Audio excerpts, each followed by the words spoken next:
Kuna kitu ambacho watu wengi hawajui. Si kila maombi yanafika mbinguni na si kila anayepiga magoti anasikika. Unaweza kuomba kwa nguvu, kwa machozi, hata kwa sauti kubwa, lakini bado mbingu zikabaki kimya.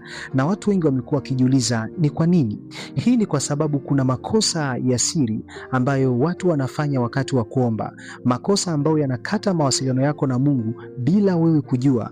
Na ukweli wa kutisha ni huu: watu wengi wanaomba kila siku, lakini hawapati majibu. Sio kwa sababu Mungu hayupo, bali kwa sababu wanaharibu maombi yao wenyewe. Leo utafunguliwa macho yako, utajua mambo 7 hatari sana ambayo yanazuia maombi yako kujibiwa. Ukigundua haya na kuyarekebisha, maisha yako ya maombi hayatabaki yale yale tena. Kabla tujaendelea na somo letu la leo, nisiwe mchoyo wa shukrani. Napenda kuwashukuru watu wote mlio subscribe katika channel yetu hii ya Nguvu ya Maono Media. Tunawaombea kwa Mungu awalinde, awatunze na awafanikishe kwenye kila jambo ambalo mnalifanya. Lakini pia kama ndio mara yako ya kwanza kabisa kuungana nasi katika channel yetu hii ya Nguvu ya Maono Media na bado huja subscribe, basi nikupe pole, kwa sababu watu wote makini na wanaopenda kujifunza tayari wamesha subscribe katika channel yetu hii ya Nguvu ya Maono Media. Ili nawe uwe miongoni mwa watu makini na wanaopenda kujifunza, basi hakikisha una subscribe kisha unabonyeza kitufe cha alama kengele. Kwa kufanya hivyo utakuwa miongoni mwa watu makini na wanaopenda kujifunza. Hakika Nguvu ya Maono Media ni mgodo wa maarifa. Twende moja kwa moja tukaangalie usisubutu kufanya mambo haya 7 unapoomba. Jambo la kwanza, usisubutu kuomba bila imani. Hii ni kosa kubwa sana. Biblia inasema katika kitabu cha Yakobo sura ya 1 na mstari wa 6, imeandikwa nukuu, ila naombe kwa imani pasipo shaka yote, maana mwenye shaka ni kama wimbi la bahari lichukuliwayo na upepo na kupeperushwa huku na huku. Kwa hiyo hili ni jambo la kwanza ambao usitakiwi kulifanya, usisubutu kulifanya wakati unaomba. Usisubutu kuomba bila imani. Ukianza kuomba huku ndani yako una mashaka, tayari umejifunga mwenyewe. Maombi hayafanyi kazi kwa maneno mengi, yanafanya kazi kwa imani iliyo hai. Ukiomba huku unajiuliza, je, Mungu atakuwa amesikia kweli? Hapa tayari unakuwa umezuia majibu ya maombi yako. Kwa hiyo hili ni kosa la kwanza ambao linasababisha watu wengi wasipokee majibu ya maombi yao. Watu wengi wanamwomba Mungu bila imani. Unakuta mtu anamwomba Mungu lakini ndani ya moyo wake anakuwa na mashaka. Anakuwa anajiuliza, hivi kweli Mungu amesikia maombi yangu? Hivi kweli Mungu atakuwa amejibu? Hivi kweli Mungu atanisikia kweli? Hivi haya mashaka, unapokuwa unaomba huku ndani ya moyo wako ukiwa na mashaka, jambo hili lasababisha usiweze kupokea majibu ya maombi yako. Kwa hiyo hili ni jambo la msingi sana. Usiombe bila imani. Unaweza kaenda kabisa ukaomba sana maneno mengi, ukatumia muda mwingi sana, lakini kama unaomba bila imani, huwezi kupokea majibu ya maombi yako. Mungu hawezi kujibu. Kwa jambo la msingi, usiombe bila kuwa na imani. Lazima unapokuwa kwenye maombi uwe na imani. Amini Mungu amefanya, amini Mungu ametenda, na utaona matokeo. Lakini ukiomba bila kuwa na imani, huwezi kupokea kabisa matokeo ya majibu yako. Lakini jambo la pili ambao ni watu wengi wamekuwa wakilifanya na lasababisha wasipokee majibu ya maombi yao ni kuwa na dhambi usiotaka kuiacha. Huwezi kuomba kwa nguvu wakati moyo wako umebeba maasi. Ukisoma katika kitabu cha Zaburi 66 na mstari wa 18, imeandikwa, kama ningaliwaza maovu moyoni mwangu, Bwana asingesikia. Kwa hiyo dhambi isiyotubiwa ni kama ukuta kati yako na Mungu. Sio kwamba Mungu hawezi kusikia, lakini wewe unajitenga naye. Kwa hiyo dhambi isiyotubiwa, dhambi ambayo hujaiungama mbele za Mungu, dhambi ambayo hujaitubu mbele ya Mungu, dhambi ambayo hutaki kuiacha, inasimama kama ukuta kukuzuia kusikia sauti ya Mungu, kukuzuia kupokea majibu ya maombi yako. Kwa hiyo hili ni jambo la pili ambalo linasababisha maombi yako yasijibiwe, ni kuwa na dhambi usiotaka kuitubu au usiotaka kuiacha. Unatembea na dhambi, unatembea na dhambi moyoni mwako, unatembea na kinyongo, hutaki kusamehe, unatembea na dhambi moyoni mwako na hujataka kuiacha. Dhambi hiyo inasimama kama ukuta kukuzuia wewe maombi yako Mungu asiyasikie, lakini pia inasimama kama ukuta kuzuia kupokea majibu ya maombi yako. Kwa hiyo kuwa na dhambi usiotaka kuiacha ni sababu mojawapo ambayo inazuia majibu ya maombi yako. Lakini jambo la tatu ambalo unatakiwa kulifanya unapokuwa unaomba, kuomba kwa malengo mabaya. Sio kila unachoomba ni sahihi. Ndio maana ukisoma kwenye kitabu cha Yakobo sura ya 4 na mstari wa 3 inasema nukuu, hata mwaomba wala hampati kwa sababu mwaomba vibaya ili mvitumie kwa tamaa zenu. Kwa hiyo ukiomba kwa lengo la kujivuna au kuwazidi wengine, maombi hayo hayana baraka. Mungu anaangalia nia ya moyo wako, sio maneno tu. Siku zote Mungu anaangalia nia ya moyo wako, sio maneno. Mungu haangalii maneno yako, Mungu anaangalia nia ya moyo wako ni nini.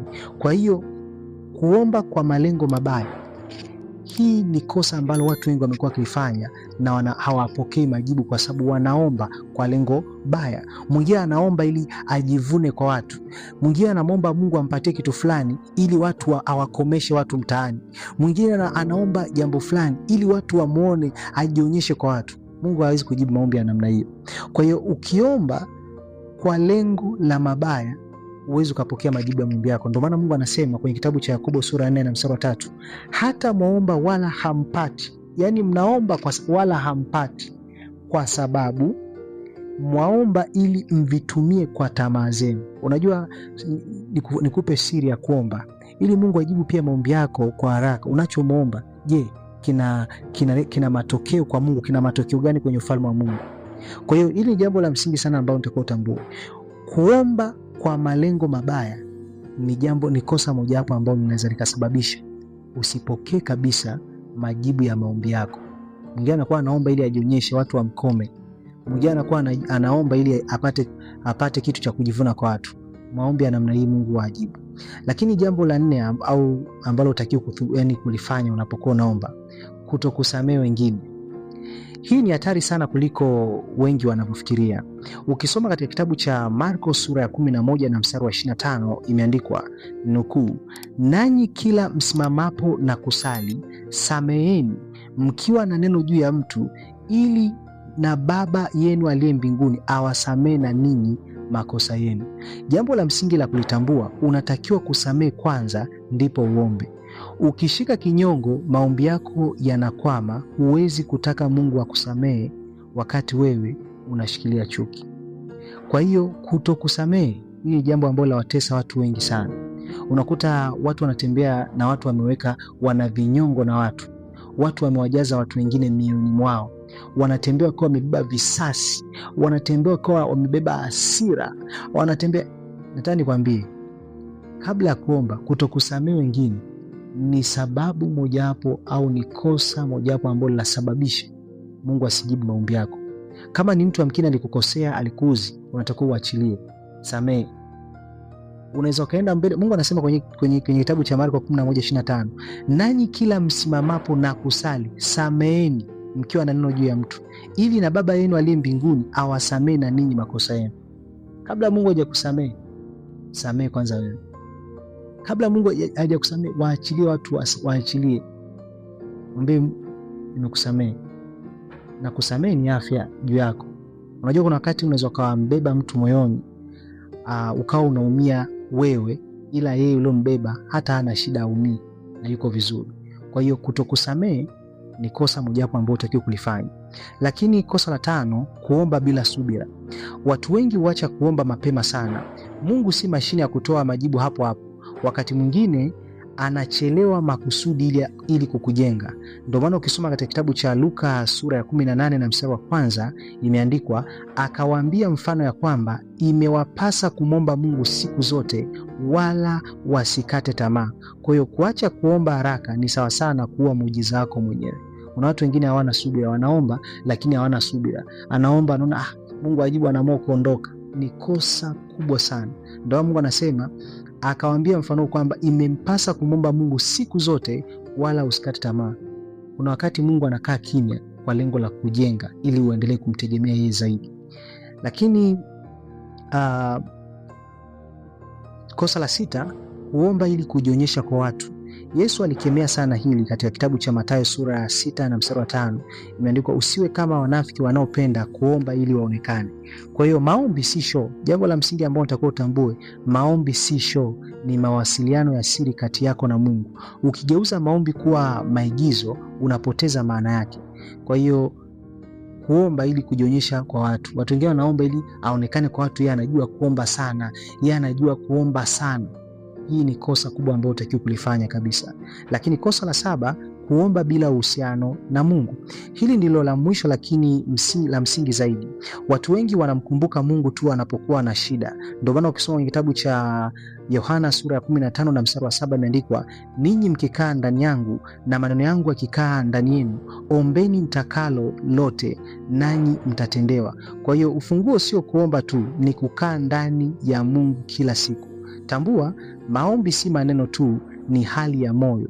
Unaweza kuomba kwa sauti kubwa kwa muda mrefu, lakini kama unafanya haya mambo 7, mbingu zitabaki kimya. Lakini ukirekebisha haya ghafla, utaanza kuona kitu tofauti, utaanza kuona majibu, utaanza kuona amani na uwepo wa Mungu ukiwa halisi maishani mwako.